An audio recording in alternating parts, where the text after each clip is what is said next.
En même temps, on peut constater que ces mobilisations n'ont obtenu aucune avancée et donc aucun recul du gouvernement.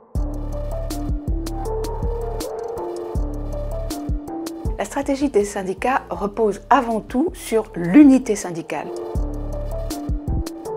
Depuis le début du mouvement, les syndicats sont unis. Ils sont 8 organisations dans une intersyndicale qui s'est fixé 2 règles de fonctionnement. La première, c'est un mot d'ordre unique, à savoir pas de recul de l'âge, ni à 63, ni à 64, ni à 65, ce qui suppose que les syndicats qui voulaient la retraite à 60 ans ont mis de côté ce mot d'ordre et on décide tous ensemble. Et il faut reconnaître qu'à ce stade, cela marche remarquablement bien. Les syndicats font de la com, de la bonne com, ils mettent en scène leur entente. Le 25 janvier, par exemple, les numéros 1 des centrales se retrouvent devant l'Assemblée nationale pour une conférence de presse. Le 11 février, ils se retrouvent à la Bourse du Travail avant la journée de mobilisation et de manifestation pour indiquer ce qui va se passer dans les prochains jours. Pourquoi c'est important cette unité syndicale? Parce qu'elle est la base de la réussite de la méthode qu'ils ont choisie jusqu'à présent. Ils ont choisi la méthode du nombre, de la masse, de la force tranquille qui défile paisiblement dans la rue. C'est en particulier la méthode que Laurent Berger a, non pas imposée, mais dont il a persuadé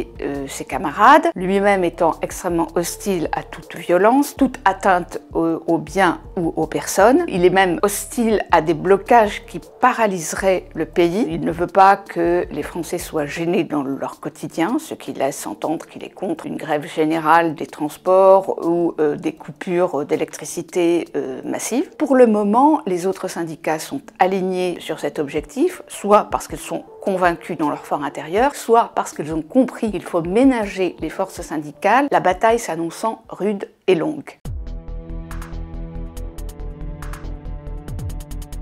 Pour le moment, cette stratégie réussit dans la mesure où il y a une unité syndicale forte, où les mobilisations sont suivies et où les sondages manifestent un soutien fort et puissant au mouvement de contestation et un refus de la réforme. En même temps, on peut constater que ces mobilisations n'ont obtenu aucune avancée et donc aucun recul du gouvernement. Si le gouvernement a consenti à des mesures d'accompagnement, elles ont été décidées dans le cadre de la concertation avec les organisations syndicales et patronales, c'est-à-dire en fin d'année 2022, en début 2023. Elisabeth Borne et Olivier Dussopt ont rencontré les syndicats. Ils ont obtenu des avancées sur la prise en compte de la pénibilité, sur celle des carrières longues, mais depuis, ils n'ont rien obtenu de plus. Et donc se pose la question de la suite du mouvement.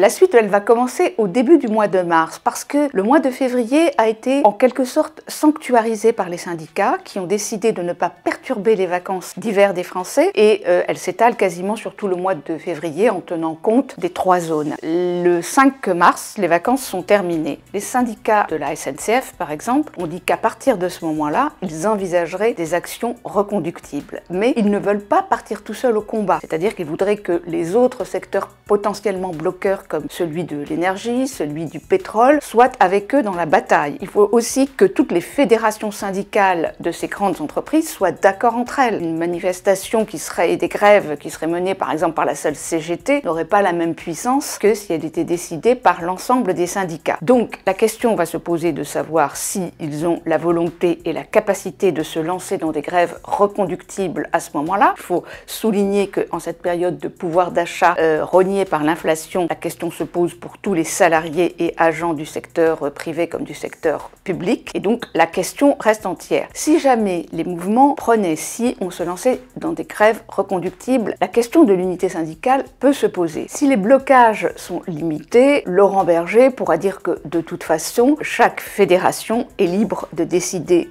de ses actions et il n'aura pas à intervenir ou à se prononcer sur ce sujet. Si jamais les blocages devenaient très importants, si le pays était bloqué, si ces blocages s'accompagnaient de violence, alors la situation deviendrait embarrassante pour Laurent Berger et l'unité syndicale pourrait être menacée, mais nous n'en sommes pas là.